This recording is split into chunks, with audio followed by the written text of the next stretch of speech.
If I were purchasing that new Babyliss LowPro, I'd probably want to know a few things. Like, how does it compare to the new Gold FX clipper that also has the removable battery? Is it really much of an update from the original LowPro? Is it worth the money?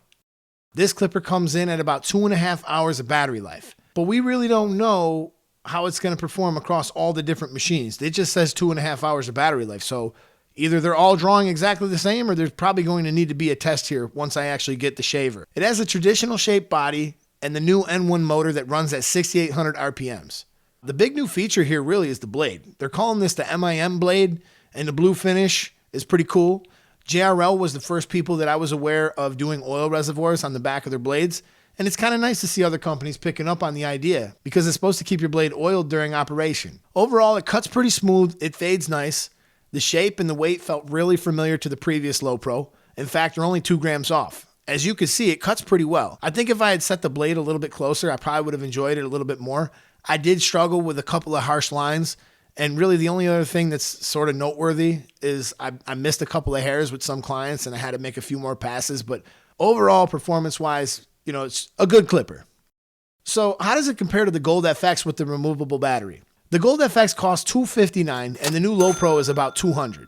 What do you get for the extra money? Now, as far as I can tell, you don't really get anything. They both share the same battery. They both run the N1 motor at 6,800 RPMs, and the blade is even the same. It's just a different color. So it looks like if you prefer the flashlight shape, you might want to spend the extra money. But if you don't, I guess you're going to get about the same thing out of the new LowPro. Now, how does it compare to the previous LowPro? Currently, the original LowPro is sitting at 179.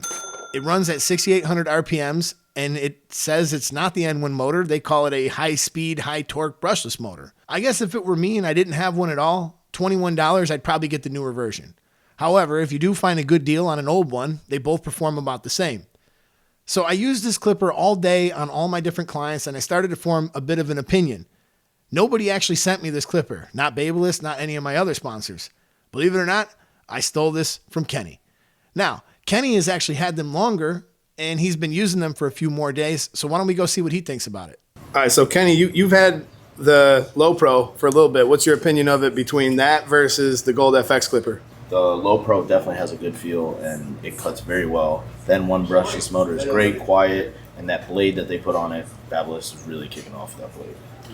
All right, so tell me about these chargers, because we had an issue with the first one. Now, what happened with this one? We got, since we got the LowPro the other day, these prongs inside that make connection with the battery, they don't seem to stick. That one clicks in, right? I pulled out with tweezers. I pulled out all those prongs. Now, Eddie got his for his Gold FX, and this is the sound it makes. What the hell is that? How do I know it's in there? So I use Chad's tweezers, right? And you go ahead and you get in here, and what they'll look like is I'll push it back so it looks like. That's what it looked like when it came in. That's what it's supposed to look like, right? So you go in, stick the tweezers, and pry that out. It kind of looks janky, but at the end of the day, all you want is that connection. So then, when you put the battery in, it makes that sound. Seems like they should have put something on the body of the clipper to charge it. Or like, they had a warning label on here. They should have said, please pull out prongs, if not already out. Warner Brother or something, you know? So Babyliss always takes it up a notch and then falls short. As I understand it, they're discontinuing the Snap FX. And I'm sure if it was selling, they probably would have kept it. I think they almost had a good idea there, but it was just too expensive. The charging stand was huge, and travel was just a problem with that. And they even came out with a smaller charger, but I guess it wasn't enough to save the Snap. They do come up with some great ideas. You got to give it to them. But not providing any other means to charge it was not one of them. Barbers who travel, they want to be able to pack their clipper with as little as possible and just go. They don't have time to mess around with faulty charging stands. The removable battery is pretty cool for like when a battery goes bad, but there's a lot of machines out there that have double the runtime and non-removable batteries. Overall, if you like the previous version of this, you're going to find it very similar.